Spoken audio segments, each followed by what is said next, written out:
তো আমিও দেখে নিলাম দ্য রেকিং ক্রিউ এবং এটা একটা ডিসেন্ট সিনেমাতে রয়েছে জেসন মোমোয়া, ডেভ বাটিস্তা, মানে বুঝতেই পারছেন বিগ মাসলস গুলো আপনার স্ক্রিন কার্ড করে রেখেছে। তো সচরাচর এই টাইপের সিনেমাগুলো মিস করা যায় না। তো আর কি, চলো শুরু করা যাক। আর এই ভিডিওতে আমি দ্য রেকিং ক্রিউ সিনেমাটাকে সম্পূর্ণ এক্সপ্লেন করব।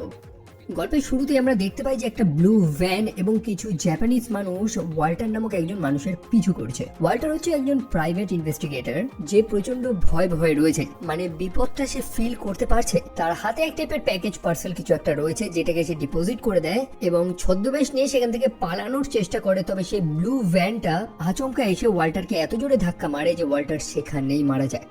পরে জেমসকে এই দুঃসংবাদটা দেওয়া হয়। জেমস হচ্ছে ওয়াল্টারের ছেলে, যে একজন নেভি সিল অফিসার। তাকে তার পিতার মৃতদেহটা দেখানো হয়, এক্স্যাক্ট রিজনটা বলা হয় যে গাড়ির ধাক্কায় সে মারা গিয়েছে, কিন্তু জেমসের মধ্যে কোনো রিয়াকশন আমরা লক্ষ্য করতে পারি না। আসল ব্যাপারটা হচ্ছে জেমসের সাথে তার পিতার সম্পর্ক বহুদিন ধরে নেই, বহু আগেই সে তার বাড়ি ত্যাগ করে চলে গিয়েছিল। আমরা জানতে পারি জেমসের একটা ভাইও রয়েছে যার সাথে জেমসের কোনো সম্পর্ক নেই। মানে সেই যে জেমস বাড়িঘর ত্যাগ করে চলে এসেছে তারপর থেকে নিজের পরিবারের সাথে কোনো সম্পর্ক রাখেননি। তবে এখন সময় হয়েছে তার ভাইকে সত্যটা জানানোর, অর্থাৎ জনি যে ওকলাহামাতে থাকে তারও তো জানা প্রয়োজন যে তার পিতা মারা গিয়েছে। জনি প্রচন্ড রাফ অ্যান্ড টাফ মানুষ, ভ্যালেন্টিনা নামক একটা মেয়েকে ভালোবাসে। তবে আনফরচুনেটলি নিজের গার্লফ্রেন্ডের জন্মদিন সে ভুলে যাওয়াতে ভ্যালেন্টিনার রাগে সেখান থেকে চলে যায়। একই সাথে জনি হচ্ছে একজন পুলিশ অফিসার যে বর্তমানে সাসপেন্ড হয়ে রয়েছে তার খারাপ ব্যবহারের কারণে। যদিও কোটায় চাকরি পেয়েছে সে, লোকাল মাহোয়ে কমিউনিটির একজন মেম্বার সে। And by the way, Walter কিন্তু দুটো বিয়ে করেছিল এবং তার যে দ্বিতীয় স্ত্রী ছিল তারই ছেলে হচ্ছে জনি। তো বুঝতেই পারছেন যে কেন জেমস এবং জনির মধ্যে সেই বন্ডটা এখনো সেভাবে তৈরি হয়ে উঠতে পারেনি। তো সেদিন রাতের বেলা জনি ঘরে বসে নেশা করছে, যেমনটা সে ইউজুয়ালি করে থাকে। সেই মুহূর্তে জেমসের স্ত্রী অর্থাৎ লেইলা জনিকে ফোন করে তার পিতার মৃত্যুর খবরটা জানায়। অবভিয়াসলি জেমস তো তার ভাইয়ের সাথে কথা বলবে না, সেই কারণে বাধ্য হয়ে লেইলা সেই কাজটা করে। সে জেমসকে আমন্ত্রণ জানায় সেই ফিনারেলে আসার জন্য, কারণ সেই সময় সম্পূর্ণ পরিবারকে একত্রিত তো থাকতে হবে। তবে সেই মুহূর্তে দুজন জাপানিজ মানুষ জনির বাড়িতে চলে আসে এবং তার উপর আক্রমণ করার চেষ্টা করে। এবং তারা যেমন তেমন কোনো গুন্ডা না, তারা হচ্ছে ইয়াকুজা। তারা এসে জনিকে প্রশ্ন করে যে তার পিতা তাকে কি কোনো পার্সেল পাঠিয়েছে, সেটা চুপচাপ তাদের হাতে দিয়ে দিতে। জনি জানায় যে না, তার পিতা এমন কিছুই পাঠায়নি। তবে তারা তো বিশ্বাস করছে না। তারা জানায় যে এই পার্সেল যদি সে না দেয় তাহলে জনিকে তারা হত্যা করে দেবে, আর সেটা নিয়ে লেগে যায় তাদের মধ্যে লড়াই। এবং অফকোর্স জনির গায়ে প্রচন্ড জোর, সেই দুটো গুন্ডাকে সে মেরে ফেলে এবং পরের দিন সকালবেলা সেই ফিনারেলে সে অংশ নেয়। যদিও জেমস প্রত্যাশাই করেছিল না যে জনি সেখানে আসবে, তবে সত্যটা সে জানতে পারে যে জেমসের স্ত্রী অর্থাৎ লেইলা তাকে রিকোয়েস্ট করে এখানে এনেছে। তো সেখানে সেই কমিউনিটির নিয়ম অনুযায়ী তার ফিনারেল হয়। সেই মুহায়ে কমিউনিটির সব লোকরাও সেখানে উপস্থিত ছিল এবং তাদের মুখ থেকে জানতে পারি যে জনি এবং জেমসের পিতা অর্থাৎ ওয়াল্টার একজন রেসপেক্টেড মানুষ ছিল সেই কমিউনিটির। তো সেই কারণেই সেখানকার সম্পূর্ণ লোকাল গ্যাং সেখানে উপস্থিত হয়েছিল, মানে সেখানকার সিন্ডিকেট, যাদেরকে আবার জনি পছন্দ করে না। যাই হোক, সেখানে দুই ভাইয়ের মধ্যে আবারও তর্ক লাগে। জেমস বয়সে বড়, একটু ম্যাচিওর, অন্যদিকে জনি তার সেই রাফ কথা, অনেকটা বাচ্চাদের মতন। সে এখনো মনে করে যে জেমস হয়তো তাকে ঘৃণা করে, আর কারণটা খুবই সিম্পল। আসলে তাদের পিতা জেমসের মাকে ছেড়ে জনির মাকে বিয়ে করেছিল, আর সেই কারণেই হয়তো জেমস সেই সম্পূর্ণ পরিবারটাকে, ইভেন জনিকেও ঘৃণা করে, এমনটাই জনি মনে করে। তবে জেমস জানায় যে না, সেরকম মোটেও ভাবে না। যদিও সেই ডিনার টেবিলে বসে আবারও দুই ভাইয়ের মধ্যে লেগে গেছে ঝগড়া। সেই টেবিলে জেমসের ছেলে এবং মেয়ে উপস্থিত ছিল, সেই স্থানের গভর্নর উপস্থিত ছিল অর্থাৎ পিটার, এবং আরেকটা মেয়ে উপস্থিত ছিল অর্থাৎ পালাকিকো, যে সেই কমিউনিটির একজন রিপ্রেজেন্টেটিভ। যেহেতু তাদের পিতা ওয়াল্টারের সাথে এই কমিউনিটির একটা ভালো সম্পর্ক ছিল, তো তারা জনি এবং জেমসকে নিজের ফ্যামিলি মনে করে। এবার ব্যাপার হচ্ছে যে জনি জানায় যে সে ওয়াল্টারের হত্যাকারীকে খুঁজতে যায়। জেমস জানায় যে না, এটা তো হত্যা না, এটা একটা হিট অ্যান্ড রান, জাস্ট একটা অ্যাক্সিডেন্ট। তবে না, জনি প্রিটি মাচ শিওর যে তার পিতাকে হত্যা করা হয়েছে, কারণ গতকাল রাতেই দুজন ইয়াকুজা মেম্বার তার বাড়িতে এসেছিল আক্রমণ করার জন্য। তাদের পিতা কিছু তো একটা করেছে, সেটাই তারা জানতে চায়। তবে জেমস কোনো ঝুট ঝামেলায় ঢুকতে চায় না। সে জনির রেপুটেশন জানে, মোটামুটি সারা জায়গায় তার ঝুট ঝামেলা রয়েছে। গতকাল রাতে যে তার উপর আক্রমণটা হয়েছিল এটাও নাকি জনির পার্সোনাল ম্যাটার, এমনটাই সে মনে করে। আসলে জেমস জনিকে এরকমই ভাবে যে জনি সবসময় ঝুট ঝামেলা করে বেড়ায়। তবে এই ব্যাপারটা তো সেটা না। ব্যাপারটা হচ্ছে জনির মাকেও হত্যা করা হয়েছিল এবং কারা হত্যা করেছিল সেটা জনি জানে না। এখন তার পিতা মারা গিয়েছে এবং সেই হত্যাকারীকেও যদি সে খুঁজে না পায়, ইভেন সে নিজেও একটা পুলিশ, তাহলে সে নিজেকে কি জবাব দেবে? সে তো একটা ফেলিয়ার হয়ে যাচ্ছে। জনির মনে এটাই ডাক যে আগেও যখন তার মা মারা গিয়েছিল তখন জেমস তাকে হেল্প করেনি, এখন যখন সে তার নিজের পিতার হত্যাকারীকে খুঁজতে যায় এখনো জেমস তাকে সাহায্য করছে না। তো এই দুই ভাইয়ের আর্গুমেন্টটা একদম ভ্যালিড, তাদের দুজনেরই পয়েন্ট রয়েছে। রাতের বেলা জনি চলে যায় বারে ড্রিঙ্কস করার জন্য, যেটা সে ইউজুয়ালি করে। তবে সেই মুহূর্তে সেই কমিউনিটির কিছু লোকেরা চলে আসে। যেমনটা বললাম, জনির সাথে তাদের সম্পর্কটা খুব একটা ভালো না, কারণ জনি মনে করে যে এই কমিউনিটির লোকেরাই মানে এদের সিন্ডিকেট জনির মাকে হত্যা করেছিল, যার কারণে জনি বহুবার এই কমিউনিটির লোকেদের উপরে আক্রমণ করেছে, মানে এই লোকাল গ্যাং মেম্বার গুলোর উপরে। আর সেই কারণেই সেই সিন্ডিকেটের যে লিডার অর্থাৎ মিস্টার কে, সে জনির গলায় একটা মার্ক করে দেয় এবং তাকে 7 দিন সময় দেয় এই স্থান ত্যাগ করে চলে যেতে। বেচারা জনির হাতে রাস্তাও নেই, এই সম্পূর্ণ সিন্ডিকেটের এগেনস্টে লড়াই করার মতো ক্ষমতাও নেই তার কাছে। অন্যদিকে জেমস নিজের মতন করে ইনভেস্টিগেশন চালাচ্ছে। মুখে মুখে সে বলছে যে সেটা হিট এন্ড রান, তবে মন থেকে সেও বিশ্বাস করে যে সেটা একটা মার্ডার। পুলিশের কাছেও কোনো প্রমাণ আসছে না, কোনো আই উইটনেস নেই, কোনো সিসিটিভির ফুটেজ নেই। মানে যে স্থানে ওয়াল্টারকে হত্যা করা হয়েছিল ওটা একটা ডেড জোন, সম্পূর্ণ স্থানটা মাফিয়ারা রাজ করে, তাই সেখান থেকে ইনফরমেশন বার করাটা খুবই কঠিন। সেই কারণেই তো সেই অফিসার জেমসকে সাজেস্ট করে যে এখান থেকে দূরে থাকতে। সে অবশ্যই কোনো ভাল্লুককে খোঁচা দিতে চাইবে না। তবে তখন জেমস সেই অফিসারকে জানিয়ে দেয় যে অফিসার, তুমি অ্যাকচুয়ালি আমাকে চেনো না, আমি নিজেই আসলে সেই ভাল্লুক। মানে সে প্রিটি মাচ নিজেকে বুঝিয়ে দেয় যে সে এতটা শান্ত মেজাজের, তবে ভেতর থেকে সে কতটা ডেঞ্জারাস সেটা ধারণা কারণ নেই। সো জেমস ওয়াল্টারের মানিব্যাগ খুঁজে পায়, কিছু কাগজ টাগজ পায়, তবে সেখান থেকে কোনো ভ্যালিড এভিডেন্স সে খুঁজে পায় না যেটা থেকে প্রমাণ করবে যে তাকে মার্ডার করা হয়েছে। সেই কারণে সে সেই স্পটে চলে যায় যেখানে এক্স্যাক্টলি তার অ্যাক্সিডেন্টটা হয়েছিল। পাশেই একখানা সেক্স টয়ের স্টোর রয়েছে, যার বাইরে লাগানো সেই সিসিটিভিটা তাকে হেল্প করতে পারবে। জেমস সেই স্টোরে প্রবেশ করে এবং সেই নির্দিষ্ট দিনের সিসিটিভি ফুটেজটা চায়। তাকে মানা করে দেওয়া হয়। ইভেন জেমস তাদের ঘুষ দেওয়ারও চেষ্টা করে, তবে তারা তাও শুনে না। তাই বাধ্য হয়ে জেমস শেষ পন্থাটাই নেয়। মুখে যখন কথা হচ্ছে না তো তখন হাতেই কথা হবে। অন্যদিকে জনি তার পিতা অর্থাৎ ওয়াল্টারের পুরনো অফিসে গিয়ে প্রবেশ করে এবং সেখানে সে একটা ছেলেকে দেখতে পায় যেন কিছু একটা খোঁজার চেষ্টা করছে।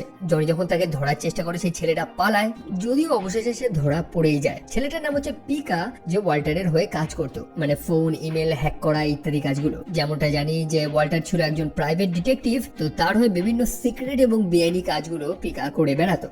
তো সেই অফিসের মধ্যে সে একটা সার্ফবোর্ড দেখতে পায়। এখন ওয়াল্টার তো কোনোদিন সার্ফিং করতো না, আসলে সেই সার্ফবোর্ডের মধ্যেই ওয়াল্টার একটা ব্লুপ্রিন্ট লুকিয়ে রেখেছিল, যেটার উপরে সরকারি একটা সিল রয়েছে। জনি তৎক্ষণাৎ তার কাজিন ন্যানিকে ফোন করে, যে সেই স্থানের যে গভর্নর অর্থাৎ পিটারের সব পিআর ইমেল সেগুলোকে হ্যান্ডেল করে, তাকে প্রশ্ন করে যে এই ব্লুপ্রিন্টের মানেটা কি। সেখানে যে 8 ডিজিট কোডটা রয়েছে সেটাও সে ন্যানিকে পাঠিয়ে দেয়, জানার জন্য যে অ্যাকচুয়ালি ওয়াল্টারের অফিসে একটা সাববোর্ডের মধ্যে একটা গভর্নমেন্টের সিল দেওয়া ব্লুপ্রিন্ট লুকানো কেন থাকবে, কিছু তো একটা ঝোল রয়েছে এখানে। আর সেই মুহূর্তেই জেমস সেখানে চলে আসে। জেমসের কাছে সেই রাতে সিসিটিভি ফুটেজটা চলে এসেছে, যেটা দেখে তারা স্পষ্ট বুঝতে পারে যে ব্লু কালারের একটা ভ্যান যেটাতে কোনো নাম্বার প্লেট নেই, সে সজোরে এসে ওয়াল্টারকে ধাক্কা মারে। ইভেন সে ব্রেকও মারে না, ধাক্কা মেরে চুপচাপ চলে যায়। ওয়াল্টারের এই অ্যাপার্টমেন্টটা মানে তার এই অফিসটা, এটাও কেউ তছনছ করে খুঁজেছে কিছু একটা। তো তাদের হাতে এখন বেশ কিছু এভিডেন্স তো চলে এসেছে। সেই নীল রঙের ভ্যানটা খুঁজতে হবে যে এই শহরে কতগুলো এরকম ব্লু কালারের ভ্যান রয়েছে। তো দুই ভাই সেখানে ডিসকাস করছে, আর আচমকা সেই মুহূর্তে তাদের গাড়ির উপরে হয় হামলা। অনেক লড়াই চড়াই করার পর দুই ভাই ফাইনালি সার্ভাইভ তো করে নেয়। অন্যদিকে অফিসার কার্ল সে খুবই ক্ষুব্ধ যে এই দুই ভাইয়ের কারণে তাদের এই শান্তিপূর্ণ জায়গাটা আবার অশান্তিতে পরিণত হয়েছে। আসলে যে 4 জন তাদের গাড়ির উপরে আক্রমণ করেছিল তারা হচ্ছে ইয়াকুজা মেম্বার। অফিসার কার্ল এটা নিয়ে তো চিন্তা করছে যে এই দুই ভাই আবার ইয়াকুজার সাথে কি শত্রুতা করে বসলো।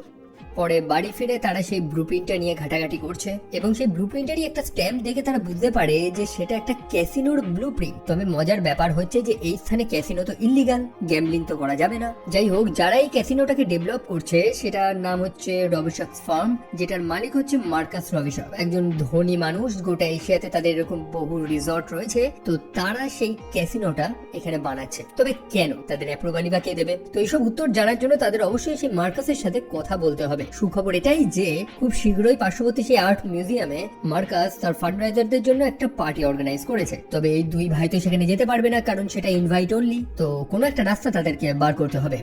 পরের দিন সকালবেলা জেমস তার ভাইকে জিজ্ঞেস করে যে তাকে সাসপেন্ড করা হয়েছে কেন তার ডিউটি থেকে। সে জানায় যে সে একজন মানুষের উপরে গুলি চালিয়েছিল কারণ সে একটা বাচ্চাকে ড্রাগস বিক্রি করছিল। যাই হোক, দুই ভাই তারপর বাইক নিয়ে চলে যায় সেই লোকেশনে, যে স্থানে নাকি সেই রিসর্ট বা সেই ক্যাসিনোটা তৈরি করা হবে।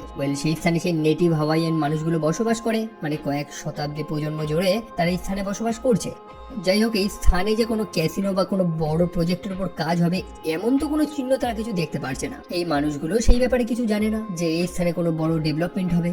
সেই মুহূর্তে জনির কাছে কল আসে, পিকা তাকে ফোন করেছে। আসলে যে ব্লু কালারের ভ্যানটাকে তারা খুঁজছিল সেটাকে তারা পেয়েছে। সমুদ্রের তলা থেকে সেটাকে বার করা হয়েছে এবং তার মধ্যে একটা ডেড বডিও রয়েছে যার নাম ছিল সিমি আওয়া, এবং এই মানুষটা গভর্নরের একজন অ্যাকাউন্টেন্ট ছিল। এটা তো ভেরি অবভিয়াস যে এই মানুষটাকেও খুন করা হয়েছে। সে তো একটা ভ্যান চালিয়ে চালিয়ে সরাসরি জলের তলায় চলে যাবে না, তাই না? এই ব্লু ভ্যানটা দিয়েই ওয়াল্টারকে ধাক্কা মারা হয়েছিল। তবে কার নামে রয়েছে এই গাড়িটা? অফিসার কার্ল এই শহরে সেই তারিখে যে কটা ব্লু ভ্যান রেজিস্টার্ড ছিল সবকটার নাম খুঁজে বার করেছে, এবং তার মধ্যে একটা নাম ছিল হায়াশি ইম্পো। অবভিয়াসলি এতগুলো নামের মধ্যে একটাই তো জাপানিজ নাম রয়েছে, এবং তাদের কাছেও তো প্রমাণ রয়েছে যে ওয়াল্টারের মৃত্যুর পিছনে সেই জাপানিজ ইয়াকুজাগুলোর কোনো একটা হাত রয়েছে। তো সেই কারণে জনি পিকার উপর দায়িত্ব দেয় যে এই হায়াশি ইম্পোর্টস এই কোম্পানিটা কার বা এদের ব্যাপারে সব ইনফরমেশন গুলো জোগাড় করার জন্য। তবে পিকা তাদের আর একটা হেল্পও করেছে, সেটা হচ্ছে যে সেই মার্কাস রবিশক যে সেই স্থানে ক্যাসিনোটা বানাচ্ছে তার যে সেই পার্টিটা রয়েছে সেখানকার ইনভিটেশন সে জোগাড় করে দিয়েছে। আসলে এই দুই ভাই ক্যাটারার সেজে সেখানে যাবে, তো সেখানে গিয়ে তারা তাদের ডিউটিটা করছে, ক্যাটারিং ডিউটি এবং চারদিক থেকে ইনফরমেশন জোগাড় করা। আর সেখানে জনির সাথে একটা মেয়ের সাক্ষাৎ হয়, সেটা হচ্ছে মনিকা রবিশক অর্থাৎ মার্কাসের ওয়াইফ। সেই আলোচনা থেকে জনি জানতে পারে যে মার্কাস এবং মনিকার মধ্যে ডিভোর্স হচ্ছে, এবং মনিকা নাকি ওয়াল্টারকে হায়ার করেছিল। ওয়াল্টার যেহেতু একজন প্রাইভেট ইনভেস্টিগেটর, সেই কারণে সে মার্কাসের কিছু ইনফরমেশন জোগাড় করার জন্যই ওয়াল্টারকে ভাড়া করেছিল। তবে ওয়াল্টার তো মারা গিয়েছে। মোটমাট মনিকা অনেক কিছুই জানে যেগুলো সে এই মুহূর্তে জনিকে বলতে পারছে না। চারিদিকে লোক রয়েছে, সেই কারণে সে জনিকে আগামীকাল তার অ্যাপার্টমেন্টে আসার জন্য বলে, সেখানে ডিসকাস হবে। অন্যদিকে জেমসের সাথে নাকামুরা নামক আরেকজন মানুষের সাক্ষাৎ হয়। সেখানে নাকামুরা তার কার্ডটা ফেলে দিয়েছিল, যে কার্ডের মধ্যেই লেখা ছিল হায়াশি ইম্পোর্ট, এবং এটাই হচ্ছে সেই কোম্পানি যাদের নামে সেই ব্লু কালারের ভ্যানটা রেজিস্টার্ড ছিল। সেখানে জেমসের সাথে নাকামুরার কিছু কথার আদান প্রদান হয়। জেমস নাকামুরাকে প্রশ্ন করে যে তুমি একজন ইয়াকুজা, এই পার্টিতে তুমি কি করছো? অন্যদিকে নাকামুরা তাকে প্রশ্ন করে যে তুমি একজন সৈনিক এবং একটা ব্লু ভ্যানের ইনফরমেশন জেনে তোমার কি হবে? মোটমাট তারা দুজনই একে অপরকে সন্দেহ করতে পেরেছে, তবে সেখানে ঝামেলা করার মতন কোনো সিচুয়েশন নেই। সেই মুহূর্তে মার্কাস তার সব সিকিউরিটিদের নিয়ে সেই দুই ভাইকে ডেকে পাঠায়। সে প্রাইভেটে তাদের সাথে কথা বলতে চায়। এখন জনি তো একদম স্পষ্ট প্রশ্ন করছে, সরাসরি মার্কাসের উপরেই আঙ্গুল তুলেছে যেন সেই ওয়াল্টারকে হত্যা করিয়েছে। মার্কাস জানে যে হ্যাঁ, সে ওয়াল্টারকে হায়ার করেছিল কারণ সে তার ওয়াইফ মনিকার উপরে সন্দেহ করে। সে মনে করে যে মনিকার হয়তো অন্য কোথাও অ্যাফেয়ার চলছে। ব্যাপারটা দেখুন, মার্কাস সেও ওয়াল্টারকে হায়ার করেছে, মনিকা সেও ওয়াল্টারকে হায়ার করেছে তাদের ব্যক্তিগত কাজের জন্য। তবে মার্কাস জানায় যে সে ওয়াল্টারকে হত্যা করেনি। এখন এই কথাটা যে স্পষ্ট না, অনেক ঝোল রয়েছে, সেটা সেই দুই ভাই জানে। তবে এখানে ঝামেলা বা সিন ক্রিয়েট করার মতন সিচুয়েশন তো নেই, চুপচাপ তাদেরকে সেখান থেকে বেরিয়ে যাওয়াই উচিত। কথা মতন জনি চলে যায় মনিকার সাথে সাক্ষাৎ করতে, যেমনটা মনিকা তাকে ইনভাইট করেছিল। তবে লোকেশনে পৌঁছে সে দেখতে পারে যে মনিকা মারা গিয়েছে, তার সেই অ্যাপার্টমেন্টে অনেক উপর থেকে নিচে পড়ে। অবভিয়াসলি এটা খুন, কিন্তু প্রমাণ তো নেই কিছু। সেই কারণেই জনি সরাসরি মার্কাসের সেই রিসোর্টে চলে যায় এবং সব সিকিউরিটিদের সাথে লড়াই করা শুরু করে। সে সরাসরি মার্কাসের মুখোমুখি হয় এবং তাকে বলতে থাকে যে তুমি তোমার ওয়াইফকে অর্থাৎ মনিকাকে খুন করেছো, তুমি আমার পিতাকেও খুন করেছো। তবে তার কাছে তো নেই কোনো প্রমাণ, যার কারণে তাকে সরাসরি জেলে পুড়ে দেওয়া হয়। তবে ফরচুনেটলি সেই স্থানে যে গভর্নর রয়েছে অর্থাৎ পিটার, যে জনি এবং তার পরিবারকে খুব ভালোবাসে, সে জনিকে বেইল করিয়ে দেয়। মাথায় প্রচন্ড রাগ নিয়ে জনি জেল থেকে বেরিয়ে আসে। মোটমাট সে জানে তো সবকিছুই, তবে সে কিছু করতে পারছে না। বাইরে জেমস তার জন্য অপেক্ষা করছিল, আর তখনই জেমসের সাথে লেগে যায় তার ঝামেলা। আসলে জেমস তাকে জানায় যে সে প্রতিবার এখানে এসে এরকম ঝামেলা করতে পারে না। অন্যদিকে জনির মনে জেমসের প্রতি একটা আলাদা রাগও ছিল, পুরনো রাগ, যেটাই তখন বেরিয়ে আসে। লেগে যায় দুই ভাইয়ের মধ্যে মারপিট। তবে জেমসের কাছে জনি চরম মার খায়। যেহেতু জেমস একজন নেভিসিল কমান্ডো, তো এটাই স্বাভাবিক। তবে সে কিন্তু তার ভাইকে খুবই ভালোবাসে। জনির মনে একটাই রাগ যে যখন তার মা মারা গিয়েছিল তখন জেমস তাকে হেল্প করেনি, বরং তাকে দূরে সরিয়ে দিয়েছিল, তাকে অন্য জায়গায় পাঠিয়ে দিয়েছিল। যখন তার বড় ভাইয়ের প্রয়োজন হয়েছিল তখন তার বড় ভাই তার পাশে ছিল না। তবে জেমস জানে যে না, এটা ভুল কথা। জনি ভেবেছিল যে তার মাকে হয়তো হত্যা করেছে সেই লোকাল সিন্ডিকেট গুলো, এবং সে সেই সিন্ডিকেট মেম্বারদের উপরে আক্রমণ করা শুরু করে। জেমস যদি তখন জনিকে সেখান থেকে না সরিয়ে দিত বা অন্য জায়গায় না পাঠিয়ে দিত, তাহলে জনিকে আইদার জেলে পাঠানো হতো বা সেই সিন্ডিকেট জনিকে হত্যা করে দিত। জনির জীবন বাঁচানোর এই একটাই উপায় ছিল জেমসের কাছে, এবং সে সেটাই করেছে। যাই হোক, তাদের এই মারপিটটা, এই আলোচনাটা প্রয়োজন ছিল। তারা ফাইনালি তাদের এই ভেতরের ঝামেলাটা সেটেল করে, আর যেটার কারণেই তাদের সম্পর্কটা, তাদের সেই বন্ডটা আরো স্ট্রং হয়ে যায়। পরে জনির গার্লফ্রেন্ড অর্থাৎ ভ্যালেন্টিনা জনিকে ফোন করেছে। আসলে জনির কাছে অনেক মেল এসেছে, অনেক পার্সেলও এসেছে, যার মধ্যে একটা পাঠিয়েছিল জনির পিতা ওয়াল্টার, যেটার মধ্যে একটা থাম্ব ড্রাইভ রয়েছে। ওয়েল, এই জিনিসটার জন্যই তো সেই ইয়াকুজা গুলো জনির বাড়িতে আক্রমণ করেছিল। তো সেটা ফাইনালি চলে এসেছে। জনি তার গার্লফ্রেন্ডকে জানায় যে চুপচাপ সেটা নিয়ে হাওয়াইতে চলে আসতে। যদিও ভ্যালেন্টিনা জনির উপর অনেক ক্ষেপে রয়েছে, তবে জনি রিকোয়েস্ট করে তাকে মানিয়ে নেয় ফাইনালি। তো তারা ভ্যালেন্টিনাকে এয়ারপোর্ট থেকে পিক করে নিয়ে যাচ্ছে গাড়িতে করে। গাড়িতে পিকাও ছিল, যে সেই থাম্ব ড্রাইভটা নিয়ে সেটাকে ওপেন করার চেষ্টা করে। আসলে সেই ড্রাইভের মধ্যে যে ডেটাগুলো ছিল সেটাকে তারা ওপেন করতে পারছিল না, কারণ সেটা এনক্রিপ্টেড ছিল। পরে তারা রিয়েলাইজ করে যে সেটা একটা ওয়ালেট, যেটার মধ্যে টাকা পয়সা এবং কিছু ট্রানজাকশন হিস্ট্রি রয়েছে, তবে সেটাকে ওপেন করার জন্য কিছু কোড প্রয়োজন, যেটা তাদের কাছে নেই। ওয়েল, জেমস তখন তার পিতার যে সেই মানিব্যাগটা পেয়েছিল সেটার মধ্যে একটা কাগজ ছিল, যেটার মধ্যে 12টা ডিজিটের একটা কোড ছিল। সেটা দিয়েই সেই ওয়ালেটটা তারা ওপেন করে। তবে সেই মুহূর্তে তাদের গাড়ির উপরে হয় আবার হামলা। তবে এবার হামলাটা বড় সড়ো হয়েছে, একদম হলিউড লেভেলে, যেহেতু এটা হলিউডেরই সিনেমা। যাই হোক, এবার শত্রুরা হেলিকপ্টার নিয়ে চলে এসেছে এবং সেখান থেকে র্যান্ডম শুট করতে থাকে। শুধু হেলিকপ্টার না, বাইক নিয়েও তাদেরকে চেক করা শুরু করে। তো সেখানে চরম লড়াই, গুলির আদান প্রদান হয়। জেমস দুর্দান্ত তার মার্কসম্যান স্কিল, যে গুলি মেরে ফাইনালি সেই হেলিকপ্টারটাকে ডাউন করে দেয় এবং তারা অবশেষে সেই ওয়ালেটটাকে ওপেন করে। প্রায় $12 মিলিয়ন মতন সেখানে ট্রান্সফার করা হয়েছে বিশ্বের বিভিন্ন প্রান্ত থেকে।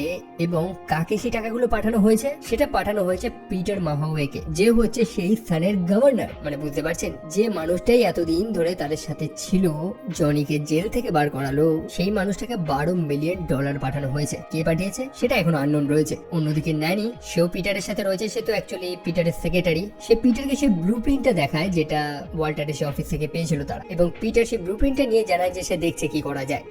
অন্যদিকে সেই দুই ভাইয়ের কাছে এখন সম্পূর্ণ ঘটনাটা একদম ক্লিয়ার হয়ে যায় যে এক্স্যাক্টলি কি ঘটেছিল। সে মার্কাস রবিশক, যে এই স্থানে এই হাওয়াইয়ান এলাকাতে একটা বড় ক্যাসিনো তৈরি করতে চায়, তবে ক্যাসিনো তো ইলিগাল, তাদের পারমিশন প্রয়োজন আলাদা। সেই কারণে সে এখানকার গভর্নরকে $12 মিলিয়ন দিয়ে কিনে নিয়েছে, কারণ পিটারের ক্ষমতা রয়েছে এই লোকাল মানুষগুলোকে কনভিন্স করার বা এখানে লড়াই করার মতো। তো সবই তো ঠিক চলছিল। অন্যদিকে মার্কাসের ওয়াইফ অর্থাৎ মনিকা ওয়াল্টারকে হায়ার করেছিল মার্কাসের ব্যাপারে কিছু ইনফরমেশন জোগাড় করার জন্য, কারণ তাদের মধ্যে ডিভোর্স হচ্ছিল। এবং সেই ইনফরমেশন জোগাড় করতে করতেই ওয়াল্টারের হাতে এই খবরগুলো চলে আসে যে মার্কাস এবং গভর্নর মিলে কি প্ল্যান করার চেষ্টা করছে এখানে। তখন ওয়াল্টার সেই গভর্নরের যে অ্যাকাউন্টেন্ট ছিল অর্থাৎ সিমি আয়োনা, তাকে দিয়ে গভর্নরের সেই সিক্রেট ট্রানজাকশন গুলোর সব ইনফরমেশন গুলো ডাউনলোড করায় সেই পেন ড্রাইভে, যেটা সম্ভবত গভর্নর জানতে পেরে যায়। অর্থাৎ পিটার মার্কাসকে এই খবরটা দেয় এবং মার্কাস তার এই নোংরা কাজগুলোকে ক্লিয়ার করার জন্য ইয়াকুজাকে ভাড়া করে। ফলস্বরূপ ইয়াকুজা ওয়াল্টারকে হত্যা করে। অন্যদিকে সেই অ্যাকাউন্টেন্ট তার ডেড বডিটাও সেই গাড়ির মধ্যে পুড়ে সেটাকে সমুদ্রে ফেলে দেয়। তো অবশেষে সেই দুই ভাই তারপর যখন বাড়ি গিয়ে পৌঁছায়, তখন তারা দেখতে পায় যে তাদের ঘরটা যেন ফাঁকা ফাঁকা রয়েছে। জেমসের মনে সন্দেহ হয় এবং জেমস তার ছেলে এবং মেয়েকে খুঁজে পায়, যারা লুকিয়েছিল ঘরের মধ্যে, এবং সত্যটা জানতে পারে যে কিছু গুন্ডা এসে জেমসের স্ত্রী অর্থাৎ লেইলা এবং ন্যানিকে তুলে নিয়ে চলে গেছে। সেই মুহূর্তেই মার্কাস তাদেরকে কল করে এবং তাদেরকে থ্রেট করে যে সেই থাম্ব ড্রাইভটা নিয়ে চলে আসতে সময় মতন, নইলে লেইলা এবং ন্যানিকে সে হত্যা করে ফেলবে। এখন তো আর চুপচাপ বসে থাকার সময় নেই, তাদেরকে তো এবার লড়াই করতেই হবে। জেমস একগুচ্ছ বন্দুক স্টক করে রেখেছিল। সে আর্মরি থেকে ইচ্ছে মতন বন্দুক তুলে সেই দুই ভাই চলে যায় মার্কাসের সেই রিসর্টে এবং লুকিয়ে লুকিয়ে একটার পর একটা গার্ডকে হত্যা করতে থাকে। অবশেষে তারা সেই রিসর্টের পাওয়ারটাকেও কাট করে দেয়, যাতে গার্ডসরা কিছু করতে না পারে। মার্কাস তো বুঝতেই পেরে গেছে যে তার খারাপ সময় চলে এসেছে, কারণ বহু গার্ডস উত্তর দিচ্ছে না, তার বিশ্বস্ত মানুষগুলো সাইলেন্ট হয়ে গেছে, মানে মারাই গিয়েছে। সেই দুই ভাই যে তার রিসর্টে এসে কি তোলপাড় শুরু করেছে সেটা সে বুঝতে পেরেছে। তাই এখন তার কাছে ফাইনাল যে অস্ত্রটা রয়েছে সেটা হচ্ছে সেই ইয়াকুজা। মনে আছে তো সেই বস নাকামুরা? সে এবং তার গুন্ডারা চলে যায় সেই দুই ভাইয়ের সাথে লড়াই করার জন্য, যেখানে জেমস একটার পর একটা গুন্ডার সাথে খুব দুর্দান্ত ফাইট করার পর ফাইনালি নাকামুরার মুখোমুখি হয় এবং তাদের মধ্যে একটা এপিক ফাইট আমরা দেখতে পাই। অন্যদিকে জনি সে ন্যানি এবং লেইলাকে রেস্কিউ করার পর সরাসরি চলে যায় মার্কাসকে ধরার জন্য, যে বোট নিয়ে সেখান থেকে পালানোর চেষ্টা করছিল। জেমস তো সেখানে লড়াই টড়াই করে ইজিলি নাকামুরাকে হত্যা করে দেয়। তবে মার্কাস একটা টাফ মানুষ ছিল, জনি সহজে তার সাথে লড়ে পারছিল না। তাই অবশেষে জনি একটা অদ্ভুত অ্যাটেম্প্ট নেয়। মার্কাসের সেই অফিসে একটা পুরনো প্রথম বিশ্বযুদ্ধের ফ্রেঞ্চ গ্রেনেড ছিল। প্রথম যখন জনি এখানে এসেছিল তখনই সেই গ্রেনেডটার উপরে তার নজর পড়েছে এবং সেটাই সে চুরি করে নিয়ে এসছে এবার। তো জনির সামনে একটা তেলের ব্যারেল ছিল। জনি তখন সেই গ্রেনেডটা খুলে সেই তেলের ব্যারেলটার সামনে রেখে দেয়। মানে সে প্ল্যান করেছে নিজেও মরবে, মার্কাসকে নিয়ে মরবে সে। আর সেটাই হয়, যেমনটা জনি প্ল্যান করেছিল। সেই গ্রেনেডটা এক্সপ্লোড করে, সেই তেলের ব্যারেলটা ব্লাস্ট করে, যেটাতে মার্কাসও মারা যায়, তবে জনি জাস্ট সামান্য ঘায়ল হয়। সময় মতন জেমস গিয়ে জনিকে রেস্কিউ করে নেয় এবং একটা হ্যাপি মোমেন্ট। তবে গল্প এখনো শেষ হয়নি, কারণ আসল কালপ্রিট সেই গভর্নর সে তো ধরা পড়েনি। তবে তাদের কাছে এখন সম্পূর্ণ প্রুফ চলে এসেছে আর কি। অবশেষে সেই গভর্নরকে অ্যারেস্ট করা হয়।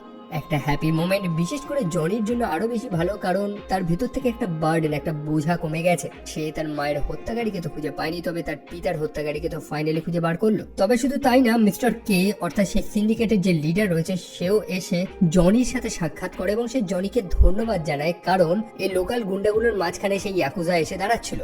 বুঝতেই পারছেন যে একটা স্থানে একটাই গুন্ডা একটাই ডন হবে। এই ইয়াকুজার কারণে এই সিন্ডিকেটের সমস্যা হয়ে যাচ্ছিল, তবে জনির কারণে সেই সমস্যা মিটে গিয়েছে। তাই জনি যেহেতু তাদেরকে হেল্প করে দিয়েছে ফ্রিতেই, তাই মিস্টার কেও জনিকে একটা হেল্প করতে চায়। মিস্টার কে জানায় যে তাদের গ্রুপের অর্থাৎ কোনো সিন্ডিকেট মেম্বার জনির মাকে হত্যা করেননি। জনি এতদিন যেটা ভাবছিল সেটা ভুল। সে জনিকে একটা কাগজ দেয়, যে কাগজে তার মায়ের হত্যাকারীর নাম লেখা ছিল। তারপর মিস্টার কে সেখান থেকে চলে যায়।